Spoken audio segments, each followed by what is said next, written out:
Bonsoir à tous et à toutes et bienvenue dans cette nouvelle rencontre d'endroit où aller où ce soir nous recevons Franck Bouys qui a sorti un livre pour la rentrée littéraire qui s'appelle Buveur de vin aux éditions Albin Michel.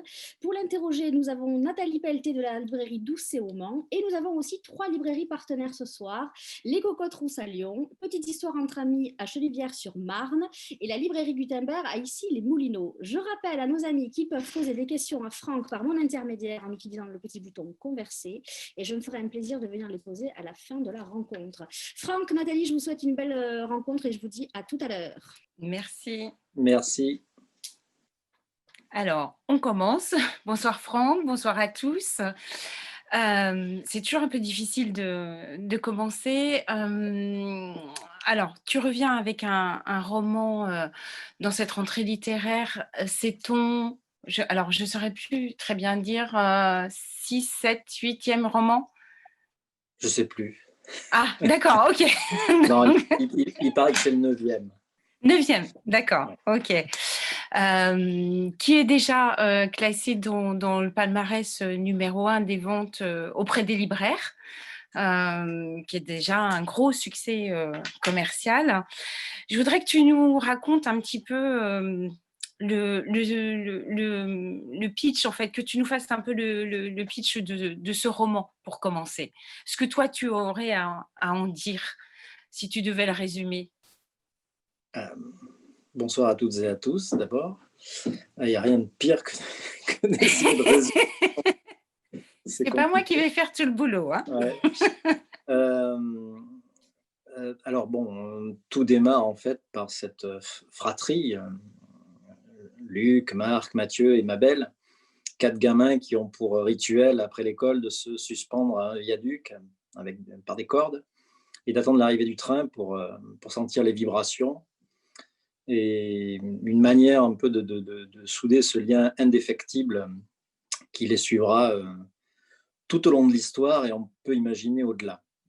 Alors ils vivent dans une vallée perdue, une vallée complètement figée dans le temps, dans une famille tout aussi figée, avec cette mère bigote qui voulait asseoir 12 apôtres à sa table et qui se retrouve perturbée dans son ambition par une impossibilité après le 4e enfant, donc elle ne peut plus en avoir. Donc elle est obligée de débaptiser 2 de ses fils et au lieu de leur donner des noms d'apôtres, elle leur donne des prénoms d'évangélistes. Voilà. Et puis Asper, Martin, qui est revenu d'une guerre complètement fracassé et qui interdit à ses enfants de lire pour une raison que le lecteur découvrira. Et puis il y a Élie, ce grand-père bienveillant, ce grand-père veilleur, qui voudrait essayer avant de mourir, de voir cette famille devenir une vraie famille. Voilà. Oui, alors, et ce monde se déploie dans cette vallée aux mains d'un tyran qui s'appelle Joyce, qui possède tout. Le barrage, la centrale électrique, les carrières, et qui paye des hommes de main pour surveiller tout ça. Voilà. Alors, c'est un roman. Alors, moi, j'ai lu plein de choses. Il y a des gens qui parlent d'un western, d'un conte. En fait, j'ai trouvé que c'était un roman quand même très actuel, qui est ancré dans la réalité. Parce que, alors, contrairement à tes autres romans, celui-ci est un peu daté, mais en fait, bon, vaguement quand même, situé aussi, ce qui est nouveau. Mais ça reste quand même des thèmes un peu universels. Et puis ultra contemporain. Dans ces thématiques, oui, mais ce n'était pas prémédité du tout. J'ai besoin tellement de réfléchir et de laisser poser les choses pour parler de sujets, ce qui est une nouveauté effectivement dans ce roman, de sujets sociaux, que voilà, ça c'est devenu en fait cette histoire-là qui est, j'espère, intemporelle finalement, puisque c'est des problèmes qui ne se règlent pas. Donc, mais en même temps, on peut le situer dans le temps, on peut le situer géographiquement, mais des gourds noirs, il y en a partout, et des guerres, il y en a eu tout le temps. Donc finalement, ce n'est pas ça le plus important. Ouais. Le plus important, c'est ce qui se déroule à travers les passions humaines, tout au fil de ce livre que j'ai déployé de façon... c'était traversé par le romanesque tout au long de l'écriture. J'étais traversé par ça, par le romanesque et par mon amour de la littérature Oui, ça se et sent. des feuilletonistes. On en parlera tout à l'heure. Alors moi, il y a un grand thème quand même qui se dégage. Il y en a plusieurs, mais il y a un grand thème qui se dégage, c'est la notion du mal qui est incarnée par plusieurs personnages, notamment Joyce, ce type qui tient cette vallée, qui a des émissaires comme ça. Alors il tient d'abord la vallée parce qu'il donne du travail à tout le monde. Et puis aussi parce qu'il a des émissaires qui sont renseignés, qui le renseignent sur tout ce qui se passe dans cette vallée. Il y a pas de, il a la main mise, c'est une emprise qu'il a totalement sur cette vallée. Euh, Est-ce que tu peux nous en parler un peu plus de ce personnage, de ce qu'il représente, de ce mal, même sa femme et son enfant euh, représentent des trophées pour lui. Ce sont pas des personnages de sa vie, ce sont des trophées. Oui, et au départ, ça part d'une seule ambition, qui est de posséder, de fonder quelque chose. C'est un peu ces personnages qui m'ont marqué, qui m'ont énormément marqué, ces personnages de l'entre-deux-guerres, des romans américains, le type qui arrive de nulle part, qui s'installe, qui veut fonder quelque chose et qui croit fonder hors de l'humain. Enfin, il y a quand même quelque chose de l'ordre du sang il veut que ça continue malgré tout. Donc, il prend une femme de façon un peu assez originale. Et il fait cet enfant, mais c'est pas ça le plus important. Il pense que c'est le barrage, sa vraie fondation, que c'est la centrale électrique, etc. Peut-être que l'histoire lui donnera tort. Il faudra encore une fois lire le livre là, mais c'est vraiment ce type de personnage complètement mégalo qui s'installe et qui a peur de tout en même temps, qui a peur d'être assassiné, qui a peur d'être... voilà, il vit dans un immeuble où il change de chambre tous les soirs. Et il est surveillé comme ça par des vigiles qui tournent autour de l'immeuble. Et même sa femme et son fils ne vivent pas avec lui, ils vivent en face. C'est presque un personnage complètement fantomatique, puisqu'on ne sait pas d'où il vient. Alors, Oui. on ne sait pas ce qu'il deviendra, mais voilà, on ne sait pas d'où il vient. Il arrive là. Et il y a comme ça bribe de son passé. On sent qu'il y a une incroyable blessure, parce que pour avoir ces ambitions-là, il faut une blessure à un moment donné. Mais ça ne m'intéressait pas de raconter son histoire. Ça ne m'intéressait pas. Ce qui m'intéressait, c'était de prendre cette vallée figée dans le temps avec ce personnage-là et de voir ce qu'elle avait demandé, ce qu'elle allait devenir, avec ce petit germe de révolte là qu'on sent poindre au début du livre et qui peut-être euh, va grandir, va enfler, peut-être à cause de gamins Mm, et d'une femme. c'est ça. Alors, dans cette notion du mal, moi aussi, j'ai ressenti cette famille aussi qui est mal aimante, qui est bancale, qui est taiseuse, enfin, voilà, cette mère qui ne voit la vie qu'entre le bien et le mal, ce père qui, quand même, n'est pas tendre avec ses enfants. Voilà, c'est quand même compliqué. C'est quand même aussi, c'est un mal plus diffus, mais plus insidieux, mais c'est quand même du mal vis-à-vis de ces gamins. Enfin, il y a quelque chose comme ça qui n'est pas sain dans cette famille. Oui, mais c'est pas prémédité, ça vient de tellement loin, que ce soit pour Martin ou Oui, Martha. Ce sont des parents qui mais ne est-ce savent que, pas. est-ce que, est-ce que c'est une raison? Ah non, non, j'ai pas dit que c'était une raison du tout. Mais dans ces milieux-là, c'est comme si la transmission des émotions, de l'amour, sautait une génération. Parce que celui qui apporte quelque chose, c'est le grand-père. Ce grand-père qui n'a pas forcément su faire avec sa fille, justement. Ouais. Puisque, à la toute fin du livre, sans rien dévoiler, quand elle est voilà, il y a une scène particulière, mais Mmh. au moment où elle fait du café, c'est la première fois qu'il l'observe en train de faire du café. Et il découvre toute la poésie de ses gestes. Il la découvre en fait à ce moment-là. Et Mmh. il découvre en même temps ce qu'il n'a pas été, ce qu'il n'a pas su faire Ce avec elle. oui. Et voilà, c'est un livre aussi sur les rendez-vous manqués de la famille. Oui, sur Et les blessures, sur, le père qui à un moment parle à sa femme, en lui disant qu'en fait il a pas choisi cette vie-là. Il a même pas choisi cette femme. Enfin, il a pas choisi ses enfants, il a pas, c'est pas une vie qu'il a choisie, c'est une vie qui s'est imposée à lui et puis il a fait avec. il s'est laissé faire. Mmh. Il s'est laissé faire, il s'est laissé. C'est elle qui l'a choisi parce que voilà, elle avait aussi une ambition, Oui. hein, c'était de faire ces enfants-là, de reproduire quelque chose. Elle avait un projet, voilà.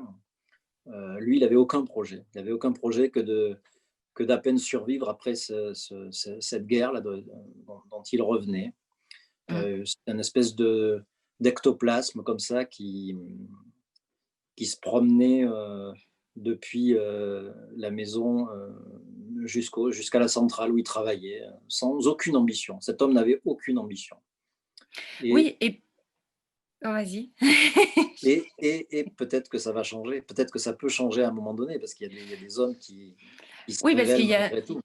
dans ce livre, il y a aussi de très belles pages sur les rêves déçus, ce qu'on n'a pas accompli, ce qu'on a mis de côté, et ces 2 personnages, cette mère et ce père, chacun à leur manière et dans leurs rêves déçus, mais ils ont cette sensation aussi, ils ont cette émotion, enfin de voilà, de n'être, hem de ne pas avoir accompli, d'avoir laissé de côté des rêves.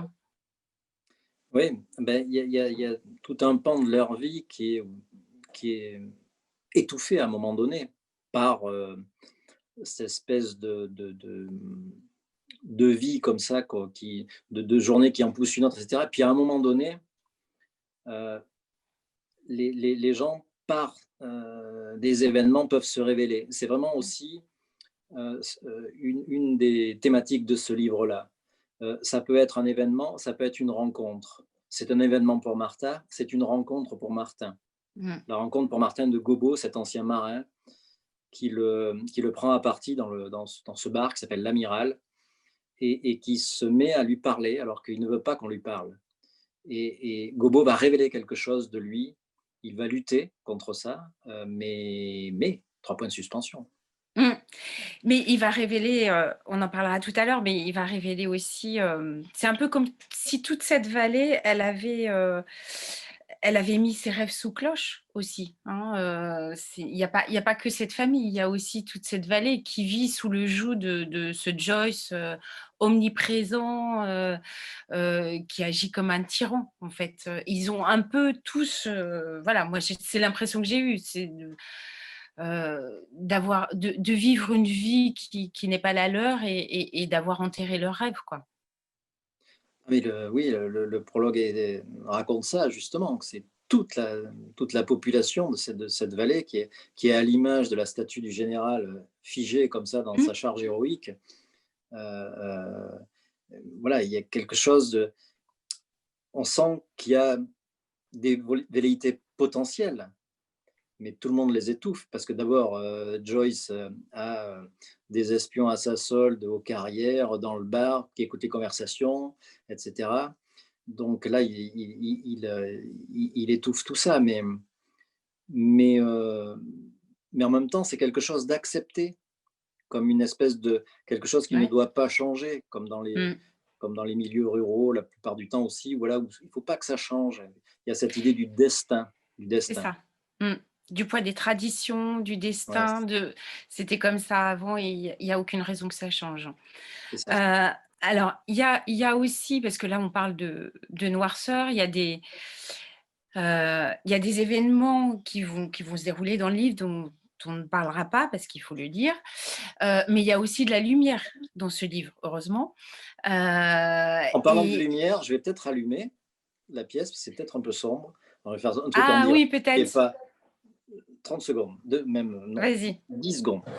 Bonne initiative.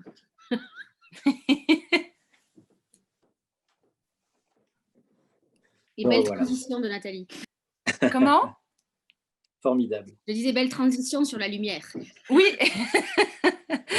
Alors, la luminosité, elle vient d'abord, moi je trouve, de ces 4 enfants, parce qu'il faut qu'on en parle. Alors, c'est marrant parce que, en fait, on parle toujours de ces enfants, mais en relisant le livre, là, pour préparer, cet entretien, hem, ils sont pas si enfants que ça. Enfin, ils ont ce qui fait peut-être qu'on parle d'enfants, c'est qu'ils commencent, quand ils sont très jeunes, à se suspendre à ce fameux viaduc. Mmh. Mais dans l'histoire du livre, au moment où le livre se déroule, ils sont plutôt, adolescents, jeunes adultes. Mmh. Oui, c'est ça, oui, ils sont adolescents et puis après, il y a 2 frères qui vont travailler, oui, qui vont travailler aux carrières parce qu'on peut y travailler C'est ça. à partir de 16 ans, oui. Mmh. Effectivement, mais ils sont pas encore adultes, ils ont pas encore perdu leurs rêves, Ils ils ont ce truc-là d'être suspendus et puis de regarder au loin vers l'horizon. Ils ont ce goût de la liberté que tous les autres adultes ont perdu. ont perdu, tout à fait. Alors ces 4 enfants, il y a Luc, l'enfant, différent. J Alors pour moi, la lumière chez Luc, elle vient de son imaginaire. Il s'imagine, en héros, d'un livre de Stevenson.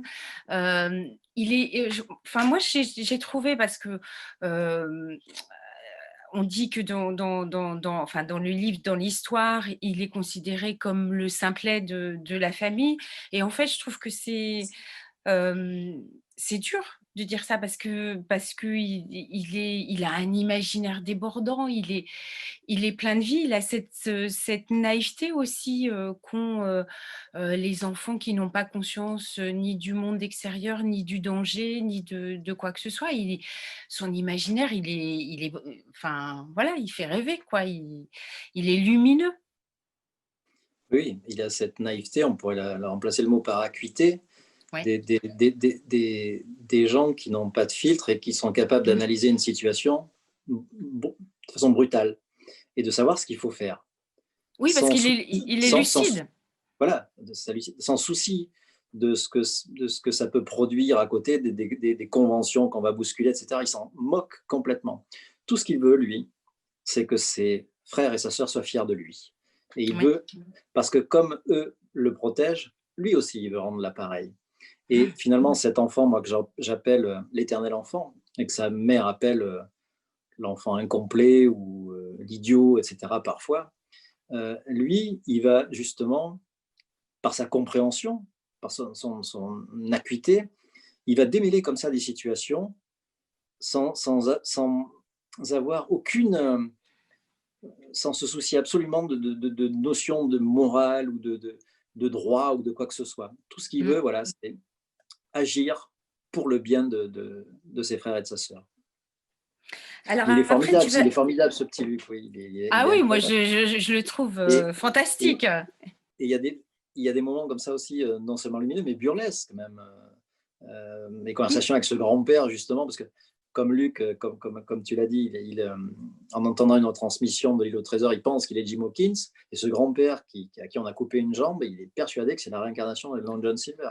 Donc Mmh. ça mène des quiproquos comme ça, et le grand-père joue le jeu, lui. Joue le jeu. Ouais, ouais, participe au jeu de son petit-fils qui est assez chouette. Alors après, il y a Marc et Mathieu. Alors je sais jamais lequel est passionné par la littérature et Et Marc, c'est Marc, voilà. Donc lui, voilà, il a un monde aussi, alors c'est pas imaginaire, mais lui, ce qui le nourrit, c'est la littérature. Il y a beaucoup, beaucoup de références à plein d'auteurs, Shakespeare, Hugo, enfin, tu fais référence à plein de livres qui t'ont marqué, je crois, qui t'ont, fondé. fondé, construit. Et puis, Mathieu qui lui est un amoureux de la nature. Alors je trouve que la nature aussi, elle a une place très importante, cette rivière, ce viaduc qui n'est pas, la nature, mais qui est dans la nature, qui leur donne, un souffle, une liberté. Voilà, c'est aussi très important dans ce roman. Oui, oui, ben, chacun a son centre d'intérêt et au-delà de son centre d'intérêt, une passion en fait. Mmh, c'est Mais ça. c'est le même goût de la liberté, c'est le même goût de de de déborder un peu de cette enclave, Mmh, par l'imaginaire. Parce que même, Mathieu qui est un amoureux de cette nature, qui prot qui estime protéger la rivière et la vallée, heu, c'est le même type d'imaginaire qu'il déploie, même quand il est dans la nature. Il imagine autre chose que ça, quelque chose d'autre qui se déploie. De même que Marc avec la littérature, s'il lit justement, c'est pour se sortir de cette espèce de marasme intellectuel. mmh. Et Mabel aussi, mais d'une autre manière. Et oui, alors ma belle, la dernière de la fratrie, enfin, la dernière qu'on présente, qui elle est une jeune fille, libre, solaire, lumineuse, je dirais des 4, celle qui semble avoir le plus de caractère, le plus de force, et qui entraîne tout le monde en fait, dans sa recherche de la liberté, dans sa recherche en fait de se défaire de ce carcan, de cette vie qu'on lui a, qu'on lui fait vivre en fait et qu'on leur fait vivre à ses enfants.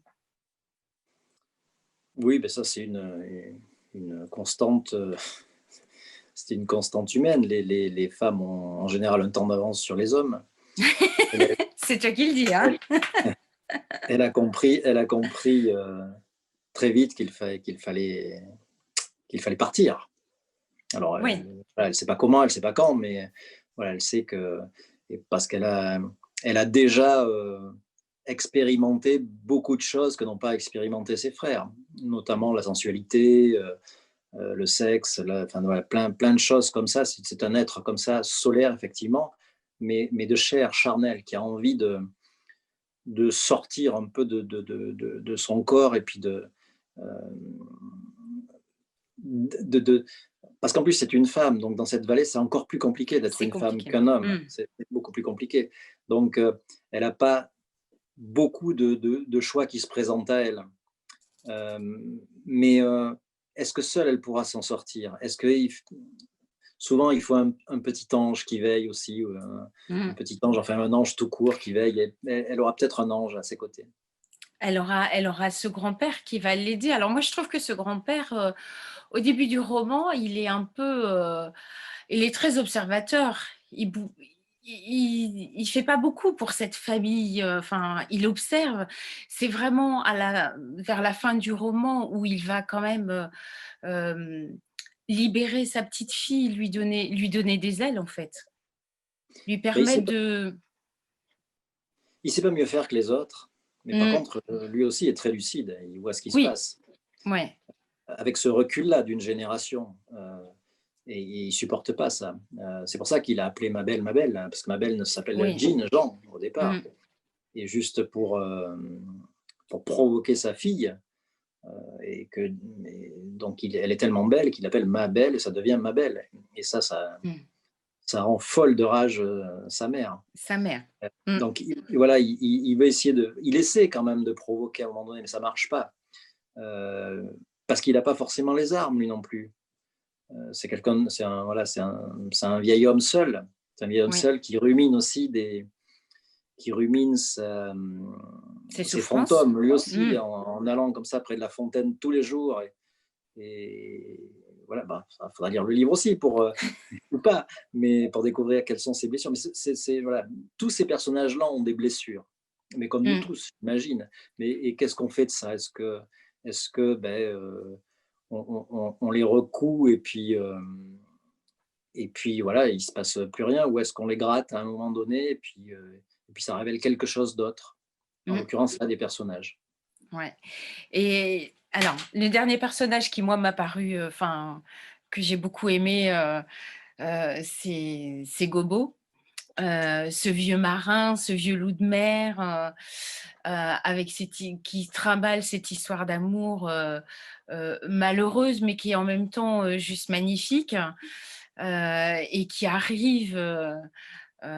Lui aussi, on ne sait pas très bien comment, enfin, pourquoi il arrive dans cette vallée, enfin, et qui sera aussi un élément important dans la suite de l'histoire, qui sera quelqu'un qui va catalyser un peu tout ça, toutes ces énergies, tous ces rêves, tout cet esprit de rébellion, pas de rébellion, mais de sortir de cette vie qu'on leur a imposée à tous.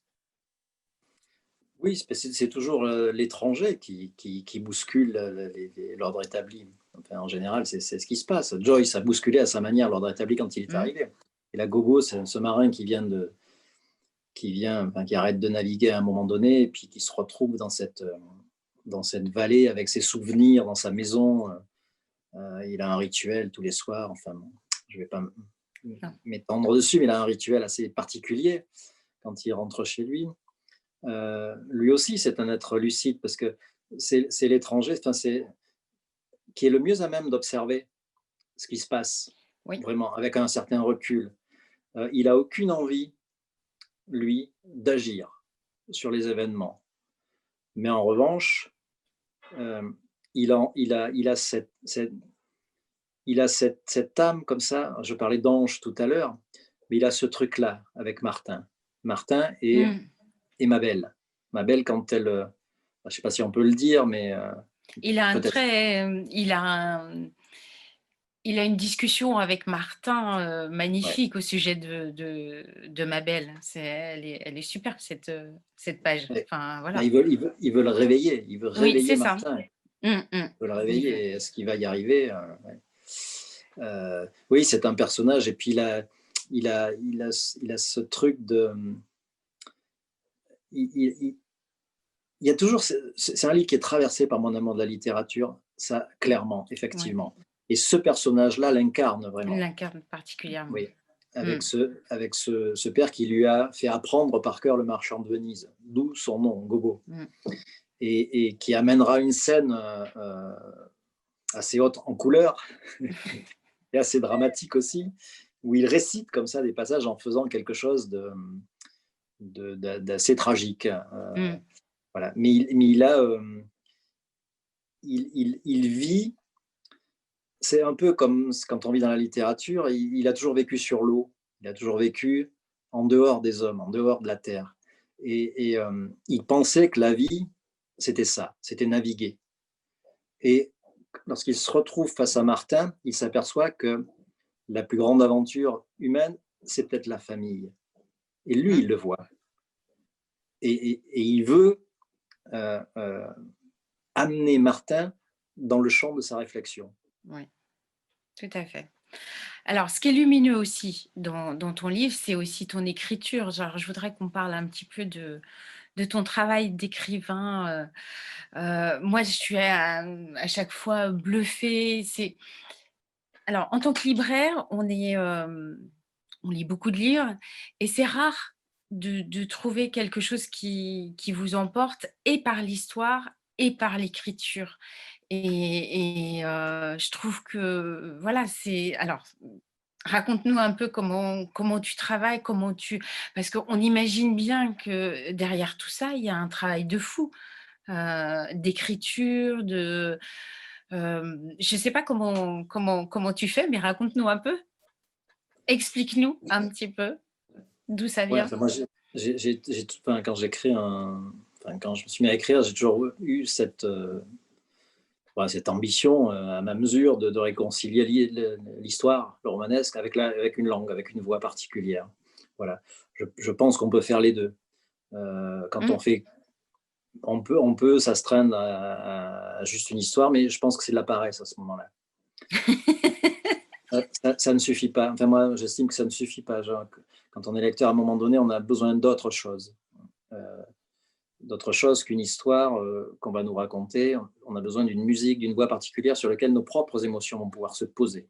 Et pour nous permettre d'écrire aussi les vides, les blancs du livre. Voilà, ça, je le pense vraiment de façon. Enfin voilà, je suis sûr de ça. Enfin, T'es alors, convaincu. comment je travaille je travaille beaucoup. Je travaille beaucoup.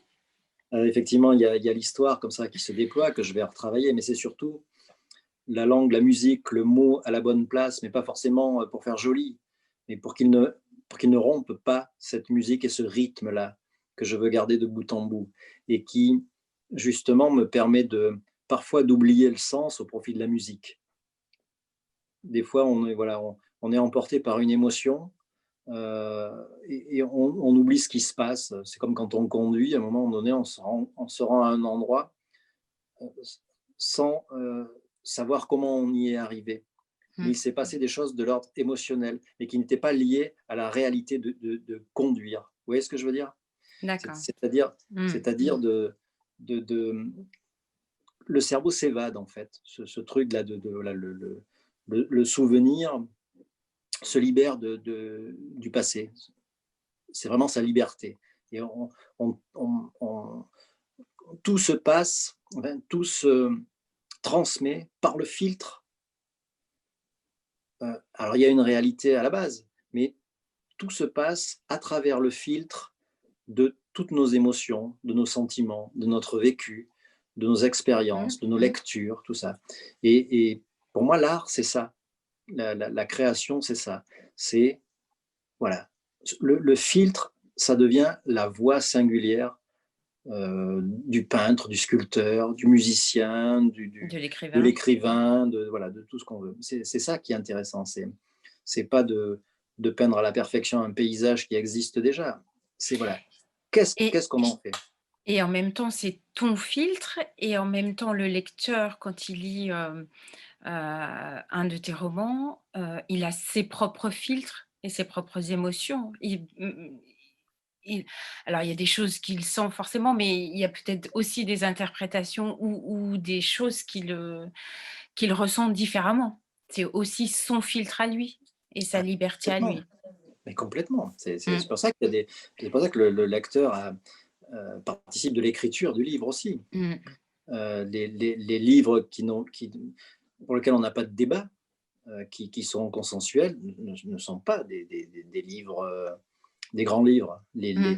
On doit pouvoir discuter d'un livre en ayant des interprétations différentes parce que justement, on a, on a notre propre filtre tout au long de l'écriture qui Mmh. fait que à des moments où l'écrivain libère, lui, ses propres émotions à travers des mots, des silences, je ne sais quoi, une musique, eh bien, le lecteur, lui, il va mettre autre chose. Et parfois même, il va oublier ce qui est dit au profit de ce qu'il ressent. Oui, tout à fait. Et, et le rôle du lecteur dans l'évolution de la littérature est fondamental, justement. Il ne faut pas se contenter d'une histoire voilà, qui s'achève, qui se termine avec toutes les explications. Euh, il, il doit se passer des choses. Il doit se passer des choses fondamentales pendant la lecture qui sont de l'ordre de l'émotion, voilà, du ressenti, de toutes Est-ce ces qu'il choses qui nous rendent. mmh, est-ce qu'il y a des choses, alors dans celui-là ou dans d'autres de tes livres, heu, tu rencontres des lecteurs, tu participes à des débats. Est-ce qu'il y a des choses, heu, que toi tu as eu envie ou enfin envie ou qui sont venues, comme ça naturellement et qui passent inaperçues, heu, auprès des lecteurs? Enfin voilà, est-ce qu'il y a, dans certains de tes livres des choses qui toi t'ont semblé évidentes, qui sont sorties, et qui sont passées inaperçues? Ça arrive ça? Bien sûr, bien sûr. Ah Et oui? inversement, des choses qui sont révélées Oui. que je n'ai pas vues ou que j'ai pas mises, euh, voilà, que les lecteurs ont mis, mais voilà, le lecteur a toujours raison et le romancier aussi. Et le romancier aussi, donc Ça tout se va bien. discute, ça se discute tout ça. Et alors, juste une dernière question. Je sais que ton éditrice est Véronique Ovaldé, qui est aussi une écrivaine reconnue. est-ce que c'est plus facile de travailler avec un éditeur qui est aussi écrivain ou plus enfin, voilà, je sais pas. Est-ce que c'est plus simple parce que forcément elle a les mêmes, enfin pas les mêmes préoccupations, mais elle peut mieux comprendre tes envies, tes besoins, tes nécessités, Bah, c'était un plaisir, vraiment, ça c'est non, vraiment, ça a été d'une simplicité, donc c'était un plaisir, mais avec mon précédent éditeur, Pierre Fourniot, c'était tout aussi simple, hein. Ouais. Après, moi, je donne à lire un texte, enfin, quand même, qui est passé par beaucoup d'étapes et beaucoup de versions. Donc, ben, au final, il y a des ajustements, mais qui sont toujours pertinents. Véronique a vu des choses très, très pertinentes et ben, elle avait raison. On a besoin à un moment donné de ce regard extérieur pour mettre le doigt comme ça sur des petites choses qui finalement sont fondamentales. Non, non, mais ça a Mmh. été simple et vraiment un bonheur de travailler avec elle. Alors je sais pas, je vois Nathalie, est-ce Oui, que moi j'ai des questions qui sont arrivées. Alors je n'ai pas de nom, mais je vais poser la question quand même. Ça s'intitule comme ça. Mabel, Mathieu, Marc et Luc. Les quatre, ces personnages sont-ils les quatre faces de Franck Bouis? c'est une question que j'ai failli poser. Ah, on s'en fiche complètement. On s'en fiche complètement. Il ne faut pas vouloir faire coller l'écrivain avec les personnages, parce que justement, le pouvoir qu'on a en écrivant ou en créant, c'est d'être Marc, Mathieu, Luc, Mabel, mais Martin aussi, et Martha, et Joyce, Et Gobo. et un criquet, et un renard, et la pluie, et la rivière, et un arbre, et une roue qui s'arrache dans la boue. Voilà, on est tout ça, on peut être tout ça. Donc je suis tout ça. Alors, on va rebondir sur ce que vous avez parlé tous les deux tout à l'heure d'éditeur. Il y a Aurélie qui demande combien de temps avez-vous mis pour écrire ce roman et est-ce que le changement de maison d'édition a-t-il eu un impact sur votre écriture ou pas? Ben, absolument pas, puisque j'écrivais déjà Viveur de vent alors que je ne savais pas que j'allais chez Albin Michel. Il était même fini d'écrire. Donc pas du tout. Et puis alors le jour où un éditeur me dictera ma façon d'écrire, ben, ce ne sera pas moi, ou alors il sera passé des choses dans mon... Non, non, c'est juste pas possible. J'ai vraiment le sentiment de suivre une trajectoire et je veux pas que, voilà, je veux pas être blasé, floué de ça. Non, non, ça a absolument rien changé. Alors, certains me disent, certains trouvent que le livre est différent, mais évidemment, il est différent. Moi, je supporterais pas d'écrire le même Bah livre. oui, J'aurais pu écrire N'est d'aucune femme 2. Voilà, j'aurais Non. pu écrire N'est d'aucune femme 2, voilà. Mais c'est en général ceux qui vous reprochent de ne pas avoir écrit le livre sont les mêmes qui vous reprochent d'avoir fait différemment. Donc voilà, moi, mmh. j'ai écrit le livre que je portais. Voilà. Mais c'est tout, c'est tout. Ce Alors, livre aurait été le même avec la manufacture de livres. il y a Valérie Cavaillé qui pose la question suivante. Pourquoi avoir fait le choix de ne pas situer géographiquement et historiquement l'histoire? Mais si, c'est situé là, dans celui-ci, si. Ouais, mais c'est bah, des gourds noirs, encore une fois, il y en a un peu partout, hein. Mais c'est ce truc-là un peu gionesque, faulknérien, de prendre un petit bout de territoire et de le déployer vers quelque chose de plus universel. Parce que j'ai pas envie d'être contraint dans une voie et j'ai pas envie non plus de détailler les lieux, d'être obligé de détailler les lieux, les parce que j'ai pas envie de rassurer les lecteurs. Moi, j'ai pas envie de me rassurer, donc j'ai pas envie de rassurer les lecteurs voilà, leur disant exactement, bah, tiens, voilà, c'est le nom de telle rue, etc. etc. Non, moi, quand j'entre dans un roman, j'ai envie de me perdre. Donc, il faut que le lecteur accepte aussi de s'y perdre pour trouver autre chose que ce qu'il a envie de trouver, ce qu'il recherche. Il n'y a rien de pire, justement, que d'entrer dans un livre et de chercher quelque chose, de chercher à apprendre quelque chose.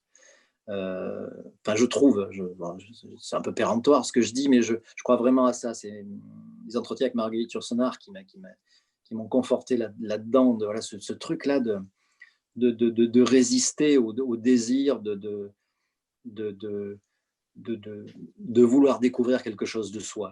ou de vouloir se rassurer, une espèce de lecture doudou, où voilà, on retrouve des situations ou des lieux que l'on connaît déjà.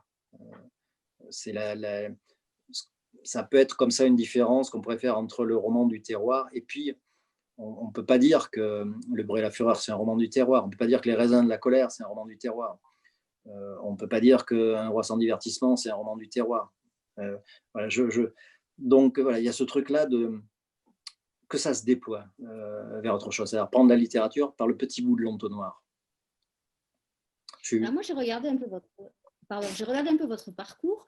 J'ai envie de dire, comment peut-on passer d'un BTS d'horticulture, d'avoir fait l'enseignement de la biologie, et comment on bascule à la littérature? Alors, je sais que vous adorez la littérature. Et est-ce que c'est aussi pour ça, l'horticulture, est-ce que ce rapport à la terre est si important dans tous vos romans? Est-ce qu'il y a un lien avec ça? Alors d'abord, je ne bascule pas à aucun moment, Donc, parce que oui. la littérature, c'est l'affaire de ma vie. Hein. À 14 ans, je découvre la lecture, sauf que, voilà, venant de milieu, c'est pas sérieux, la littérature et tout ça, donc il faut faire un vrai métier. Faire un vrai métier, puis on finit par se convaincre de faire un vrai métier, que j'ai fait pendant 30 ans, mais pendant ces 30 années, j'ai fait mes gammes, j'ai écrit, j'ai lu beaucoup, beaucoup.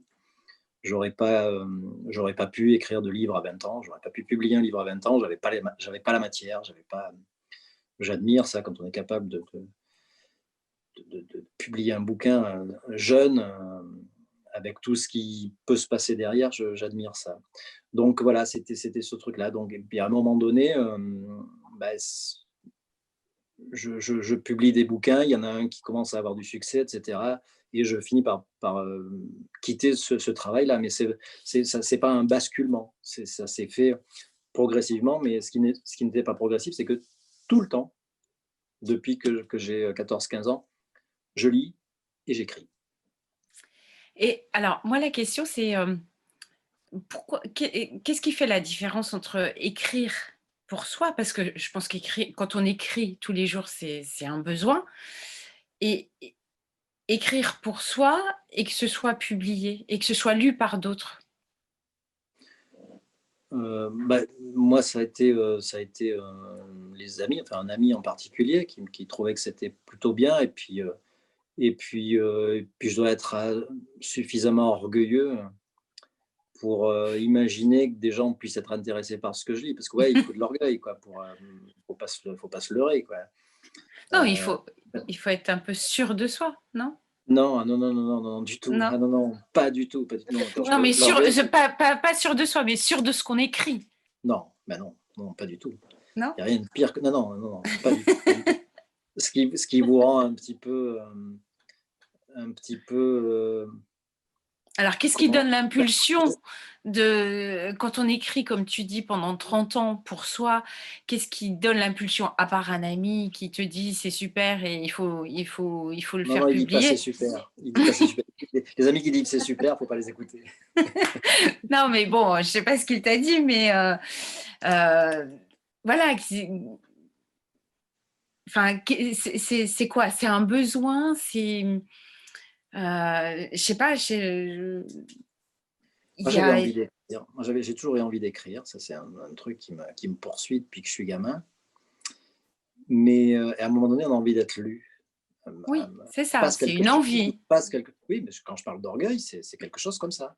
C'est se dire, ben voilà, peut-être que j'ai quelque chose à dire et peut-être que je mérite d'être lu. Mais, mais c'est pas.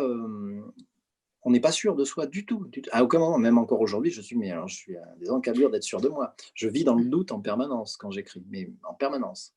J'ai un peu plus confiance dans Non, ce non, doute. quand je dis sûr de soi, c'est un peu plus serein par rapport à ce qu'on va publier, ce qui va être publié, par À rapport à ce peine, qu'on a écrit. à peine, à peine, OK. à peine. Et qu'est-ce qu'il vous a dit votre ami? Il vous a dit, bon, il vous a pas dit c'est super apparemment, mais il vous a dit quoi? C'est ça. Il a été ça y est, pour qu'il y ait un déclic, ça a été comment? Ça s'est passé comment? Vous êtes fâchés? Vous êtes toujours amis? Ah ouais, oui, oui, oui, toujours. Non, non, mais il lit beaucoup aussi. Et il me dit vraiment, par rapport à ce que je lis, vraiment, c'était grossir le ciel à l'époque. Il m'a dit, mais il faut que tu en Mmh, fasses quelque chose, quoi. Il faut que tu l'envoies c'est à vrai. quelqu'un parce que voilà, ça lui avait parlé à lui aussi. On vient un peu du même milieu. Et même Bon, si à c'est l'époque, aussi ce bien n'était que pas à la l'histoire. mode du tout, ces bouquins-là. Et ouais, il m'a appelé très très tard le soir pour me dire ça. Il venait de lire ce qui s'appelait Gus à l'époque. Ouais. Voilà, c'est voilà, un concours de circonstances. Puis on envoie des enveloppes, et puis il y a un éditeur qui vous téléphone, et puis c'est parti comme ça. Alors, moi je n'ai plus de questions. Je voudrais quand même rappeler que Frank Buis a une double actualité parce que son roman précédent est sorti au livre de poche à la rentrée, presque une sortie simultanée, si ma mémoire sont bonnes. Ouais. Un livre qui vient juste d'être couronné par le prix Audiolibre. C'est quand même important parce que vous avez quand même des livres qui ont eu des prix. Et justement, Buveur de vent, si je ne me trompe pas, va sortir en version numérique chez Audiolibre dans 2 jours, donc le 14 octobre, et sera disponible en CD en décembre. Et je crois que, si ma mémoire est bonne, il est lu par le comédien François-Éric Gendron. C'est bien ça, Franck, je ne me C'est trompe bien pas? ça. C'est bien ça. Vous êtes bien informé. Je travaille un tout petit peu. Donc voilà, je voudrais juste dire quand même que, ah oui, j'avais un message de la libraire qui est partenaire, qui s'appelle Pascal Poisson, à la librairie Petites Histoires entre amis, qui vous dit, Franck, que votre roman a été sélectionné pour le prix des lecteurs de Chenevière-sur-Marne et que le vote se passera en juin. Donc ça, c'était le message personnel d'une libraire qui est partenaire ce soir. Donc, chers amis lecteurs, il faut absolument que vous alliez en librairie, soit au Mans, chez la librairie Doucet, voir Nathalie, qui sera de très bons conseils, soit à Lyon, aux Cocottes Rousses, soit à Issy-les-Moulineaux, à la librairie Gutenberg, et à Chenevière-sur-Marne, voir Petite Histoire entre amis, pour vous procurer Buveur de vent, qui est un magnifique roman de Frank Buis, et aussi en livre de poche, né d'aucune femme, voilà, qui vient de sortir, vous les avez là. En tout cas, je vais vous remercier d'avoir été d'avoir été avec nous ce soir. Avant de vous donner le mot de la fin, je voudrais juste dire que demain, on fait une petite pause et on se retrouve mercredi avec Irène Frein pour Un crime sans importance qui est sorti au Seuil. Franck, Nathalie, je vous laisse le mot de la fin, le plus dur, le plus facile, je ne sais pas. En tout cas, moi, je vous remercie vraiment et je vous souhaite bon courage pour tout ce qui arrive avec ce roman Buveur de vent. Et Nathalie, je ne sais pas, je vous laisse parler, je vous laisse finir. Peu de choses à dire. Merci à Franck. Merci d'écrire de chouettes romans. Enfin, de chouettes romans, c'est pas le terme, mais voilà, des choses qui nous emportent comme ça avec cette écriture que moi je trouve juste magnifique, quoi. Ben, merci. Ben, moi, je vais, après avoir bu beaucoup de vent, je vais envoyer un verre d'autre chose. Moi aussi, Très bonne, peut-être. très bonne soirée. Merci, bonne soirée à Bonne tous. soirée.